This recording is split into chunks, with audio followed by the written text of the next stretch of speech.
అందుకు ఆయన వానితో, నేడు నీవు నాతో కూడా పరదేశంలో ఉండు అని నిశ్చయముగా నీతో చెప్పుచున్నానని. ఈ మాటకు ముందు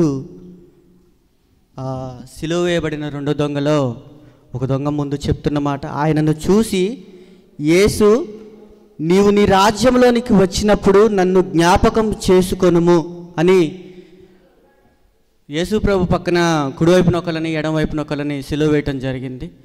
వాళ్ళు దొంగలని మనకెట్లా తెలిసింటే బైబిల్లో రాయబడి ఉంది కాబట్టి దొంగలని చెప్తాను, అంతేగాని మనం ఏం చూసిన వాళ్ళం కాదండి, క్షమించండి ఒక తప్పుగా ఏదైనా మాట్లాడితే.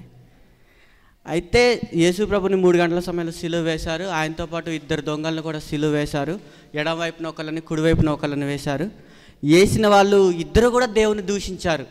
అప్పటి వరకు సిలువ వేసిన ఆ టైంలో 2 దూషించారు. నువ్వు ప్రభువు కదా, నువ్వు నజరేయుడైన అది యూదుల రాజు కదా, నువ్వు రక్షించుకొని మమ్మల్ని కూడా రక్షించని చెప్పేసి మాట్లాడటం జరిగింది.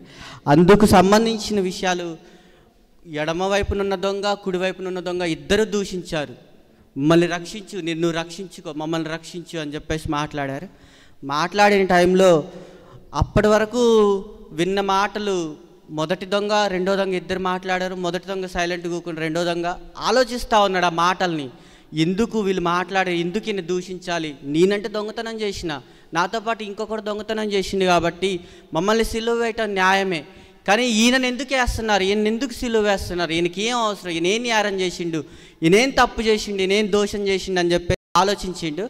ఆలోచించిన టైంలో పక్కనున్న ప్రజలు, ఈయన మమ్మల్ని కాపాడిండు, రోగులను స్వస్థపరిచిండు, మా పిల్లల్ని బ్రతికించిండు, అనారోగ్య సమస్యల నుంచి విడిపించిండు అని చెప్పేసి వాళ్ళల్లో వారు మాట్లాడుకోవటం విని రెండో దొంగ ఆ టైం అప్పుడు రియలైజ్ కావటం వలన ఆ మాట మాట్లాడగలిగిండు. ఏమనంటే, నీవు నీ రాజ్యంలోనికి వచ్చినప్పుడు నన్ను జ్ఞాపకం చేసుకో అనే మాట మాట్లాడిండు.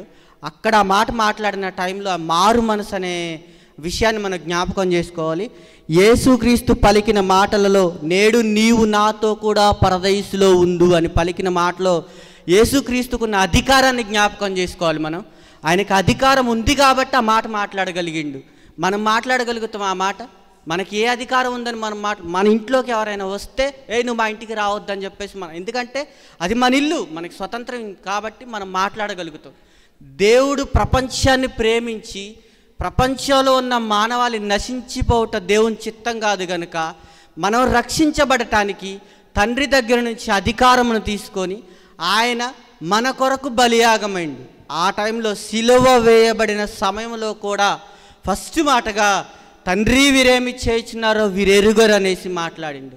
ఆ ఫస్ట్ వర్డ్లో దేవుడు తన ప్రేమను చూపించిండు, ప్రతి ఒక్కరిని ప్రేమించాలనే మాటను మనకు తెలియజేసిండు. రెండో మాటగా అధికారాన్ని చూపించిండు, ప్లస్ మారు మనసును చూపించిండు. మారు మనసు కలిగి ఉండాలి. మారు మనసు, రెండో దొంగ మారు మనసు కలిగినట్లుగా మనం కూడా అటువంటి మారు మనసు కలిగి ఉండాలని తెలియజేస్తాం. ఎన్నో రోజులుగా మనం మందిరాలకు వస్తూ ఉన్నాం, ఎన్నో సంవత్సరాలుగా వాక్యం వింటూ ఉన్నాం, ప్రతి ఆదివారం వాక్యం వింటున్నాం, ప్రతిరోజు మనం ప్రార్థన చేసుకుంటూ ఉన్నాం, బైబిల్ చదువుతూ ఉన్నాం, సెల్ ఫోన్లో వాక్యాలు వింటూ ఉన్నాం, టీవీలో వాక్యాలు వింటున్నాం, కానీ మారు మనసు లేని వారిగా మనం ఇంకా ఉంటా ఉన్నాం. మారు మనసు లేకపోతే పరలోక రాజ్యం పోమండి. మనం దేవుని మాటలు విన్నా కానీ, దేవునికి ప్రార్థన చేసినా కానీ మనలో మారు మనసు లేకపోతే పరలోక రాజ్యానికి అర్హులం కాము.